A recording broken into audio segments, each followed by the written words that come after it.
Ladies, I'm so glad to be back with you again.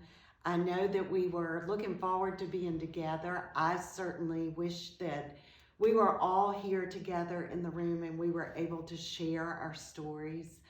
I am sure there would be a lot of laughs, there would be a lot of tears. There might even be some feelings again of sadness or mad towards other people.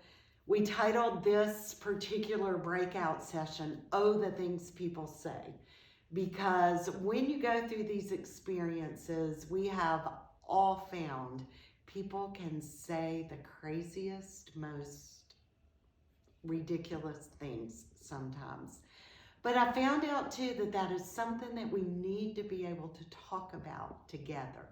So that's what we're going to do. I don't know how many of you would remember a show that used to be on called Kids Say the Darndest Things.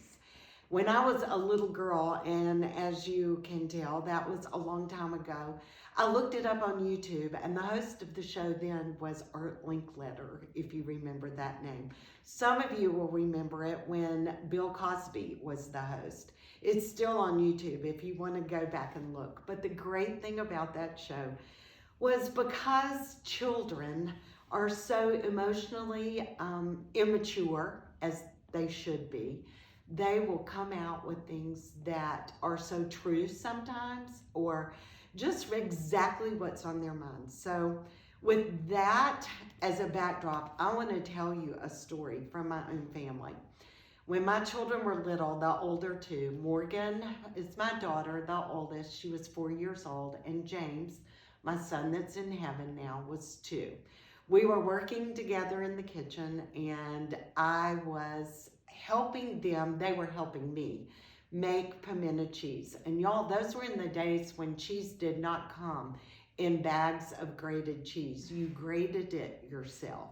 But I had a Cuisinart, and the Cuisinart was on the counter, and the drill was I would cut the blocks of cheese, they would hand me the cheese, we would put it in, I would put it in the tube of the Cuisinart, and the cheese would grate.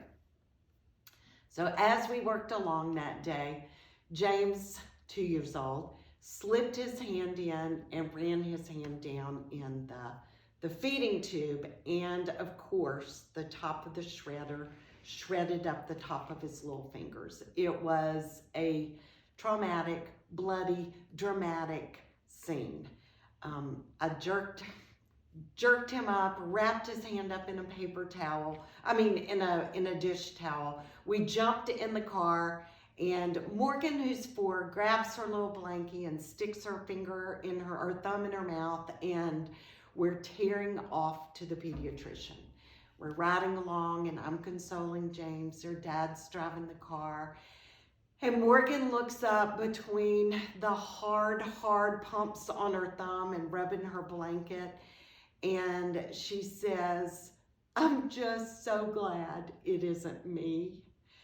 And in her immaturity, in her fear, in her sadness, in her overwhelmed emotional state of how to enter into his pain, she made the most ridiculous statement.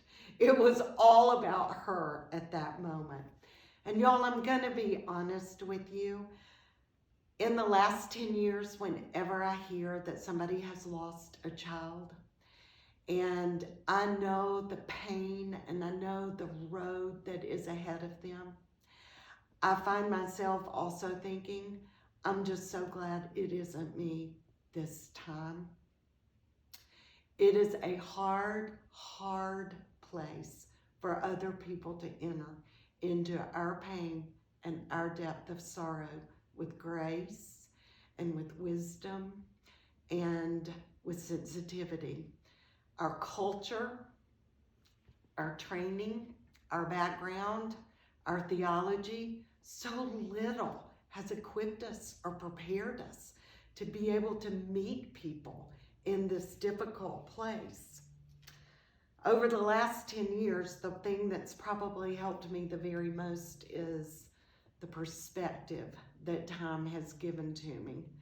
I've been able to back up and have been able to realize People don't intend to hurt you. People don't intend, in most cases, to say ridiculous and thoughtless things.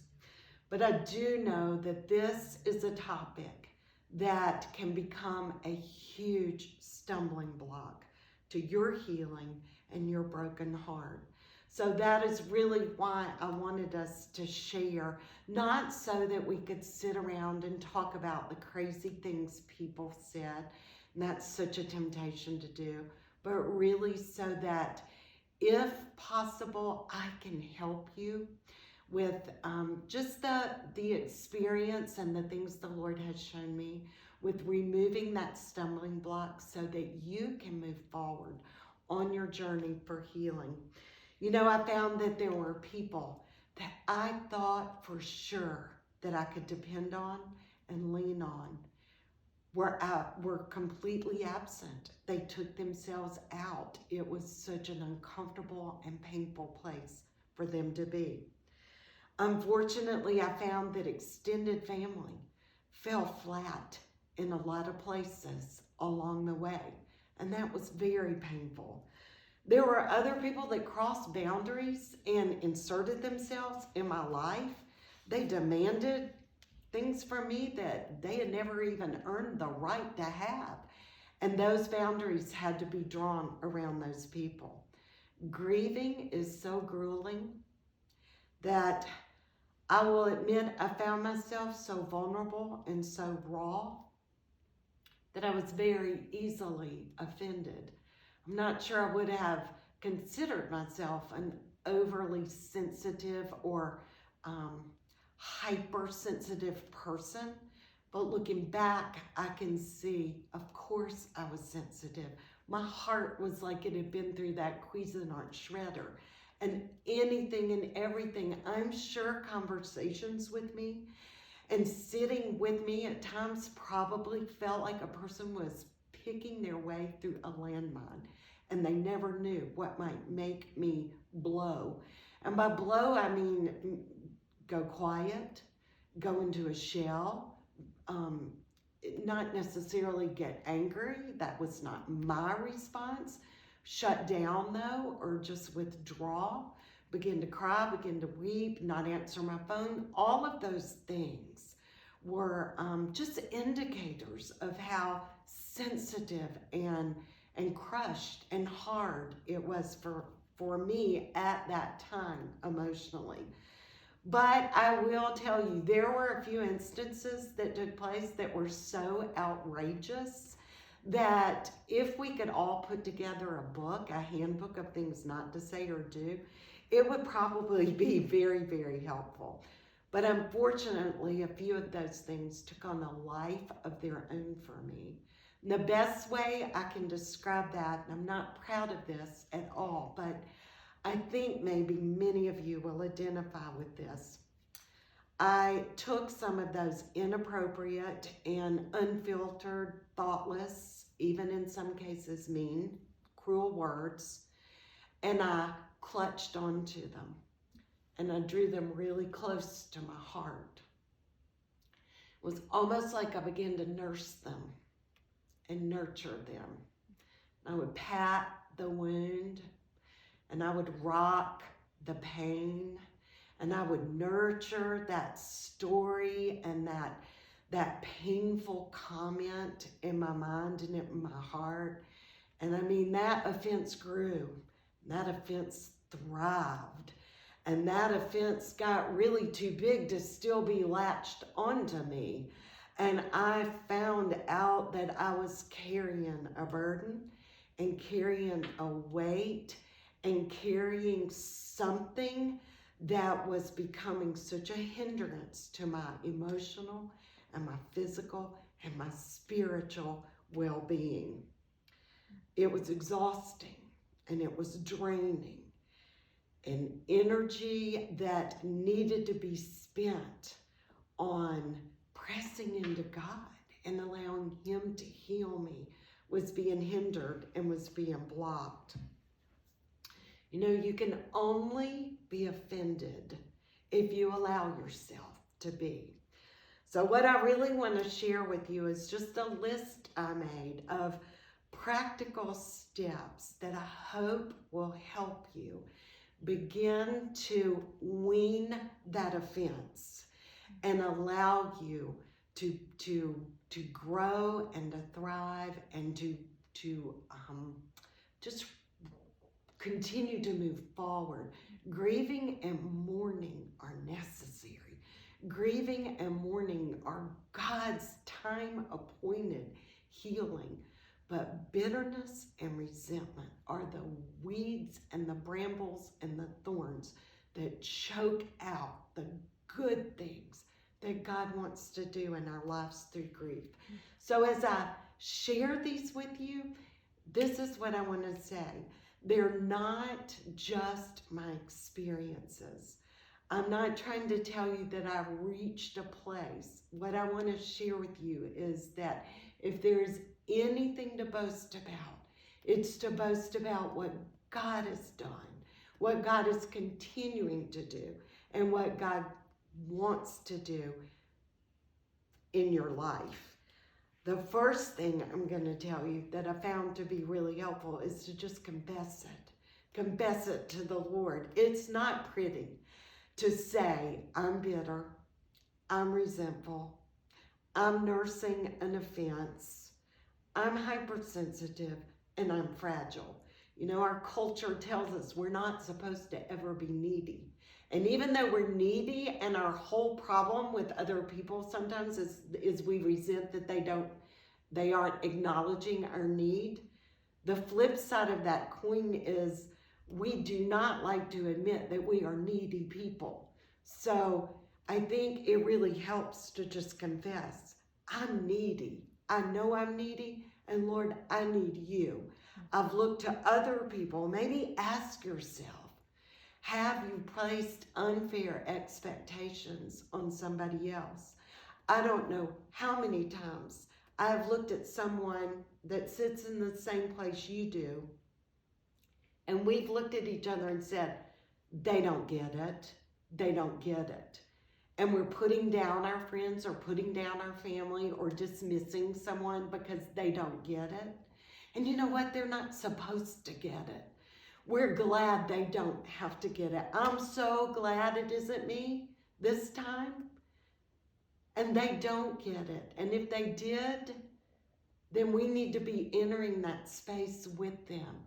So I need to confess that I'm being judgmental about somebody who God has not called to walk this journey. Humble yourself is the third thing I have here. It's not fair to have to be the one to let go of things. You're like, I already have so much I'm dealing with. Do I seriously have to keep working through this issue with a friend or with a family member or with an in-law or with my husband or with a coworker who has been so insensitive? No, it's not fair, but the question is, do you want to be fair or do you want to be free? And I will tell you, the freedom to go on with the Lord and not be hindered in your healing is much more valuable than it being fair, whether you're the one that has to make the move towards the other person. One thing I found really helpful to do is either write down their names or initials if you don't want their names to somewhere be found someday. And just write a few little notes next to it about what it was. I can still tell you, MM/Mall. I know what that means. She would know what that means. The Lord knows what that means. But I found that writing those down and naming them, we're not saying we denied that they happened. We're not saying that some things weren't totally inappropriate and totally unnecessary and uncalled for. We're simply saying we cannot be held captive by those things.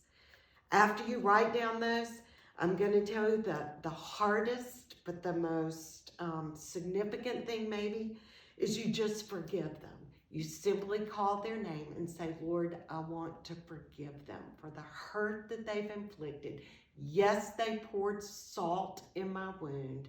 Yes, it was like sand in my eyeballs right now. It may have been deliberate. They may not, most of the time, have a clue what they did. But you forgive them because we've been forgiven much. We forgive others. And here's what I'm going to remind you of. Forgiveness is not a feeling. Forgiveness is an act of surrender to the Lord. And the feelings will follow. The feelings will not necessarily be they're your best friend again. The feelings will not necessarily be that, oh, you just want to be with that person. That has nothing to do with it. But the feelings are, I can move forward without a reserve when I'm in this person's presence, or when I see them, or when their name comes up. I don't have to groan or go, or relive it. It no longer holds the power over you. Number 6, I put a star by because I think this is huge. Refuse to talk about it again. You do not need to tell the story. You do not need to keep repeating it. You do not need, when you sit in a group, see, the temptation would be if we were all in the room together, let's all tell what that person did that was so ridiculous, or what they said that was so cruel, or how they handled something that was so dumb. All of that might be true, but you know what? That would not do one thing to move us forward. So I would say the sooner you commit and you say to yourself, I will never tell that story again. By the grace of God, He will slap tape across my mouth, and you will find yourself being unbound from the power of that story to hold your heart captive. Eventually, you want to move to a place where you can pray for those people that are on your list. You just pray for them. They need to grow. I need to grow. I need to grow in having compassion for people that don't get it. I need to care that other people, life has a way of circling back. Life has a way of the people who were inadequate to meet our needs needing us at some point in the future. Begin to pray for them. It will do more for you than it will do for them. It will prepare you. It will equip you. It will give you strength. It will help you move past your pool of pain and begin to see that unless we get out of our own pain, we're never able to enter someone else's pain. And all that does is put us back in the place where the person that couldn't enter our pain was. Remember, number 8, just remember, before you were so raw and before you were so fragile, you probably didn't get it about something in somebody else's life. You didn't get what it felt like to be walked out on by your husband. You didn't get what it felt like to take care of your parents. You didn't get what it felt like to be unable to conceive. You didn't get it. And so I know for myself, there have been times when I was insensitive and I was inappropriate. I would say that in the future, say to others what you wanted them to say to you. I think one of the most helpful things you could do is begin to talk with each other. If we were in this group together, maybe one of the most helpful things we could do, instead of talking about what people didn't do, let's talk about what we should do. Talk with your children about that. I remember before we went to my son's memorial service, I said to my girls, I said, circle up. I said, y'all, people are going to say dumb things. They just don't know what to say. See, I even knew that And yet the pain was so deep that I took those things to heart. But continue to talk with each other and talk with your children. What was said that blessed you? What was said that encouraged you? What did someone do that honored your place and entered your pain with such care and compassion? Let's talk about those things, and let's begin to build into our families and our sphere of influence a way to be a comforter, a way to come alongside other people. And number 10, the last one I want to say is, you know what, y'all? We have to be willing to do this over and over and over again. It is not a one-shot deal. It is not once and done. Sometimes you have to get up every day, and that story will come back to your mind. That enemy of your soul wants to throw a roadblock on your healing. I'm 10 years out. I believe I will be healing until the day I meet Jesus face to face. I'm further than I was, but I've got a ways left to go. And so all along that way, I will have to continue to release, to let go, to forgive, to close my mouth, to try to grow in my strength and my ability to reach out and to care and to comfort. I want to circle back in closing to my MM-Mall. I want to tell you that it was one of the cruelest, deliberate, most hurtful things, I think, that anyone could have ever done. 10 years, and she's now the person who is walking through the valley of the shadow of death. It's not a child. It's her husband, and he's my brother. My heart breaks for her. I have God's compassion for the place where she is walking.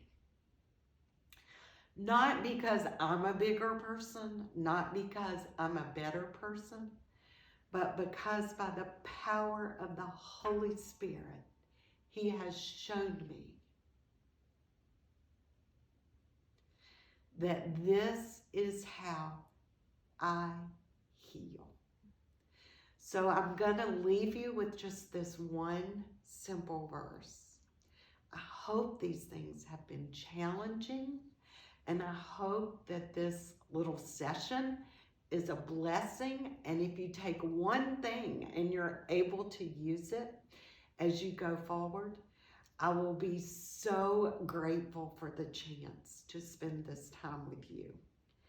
Romans 12:18, if possible, as much as it depends on you, live at peace with all. You don't have energy to waste on being in cross communication or cross relationship with anyone who has hurt you. God bless you. God encourage you. And again, just thank you for the time you spent with me today.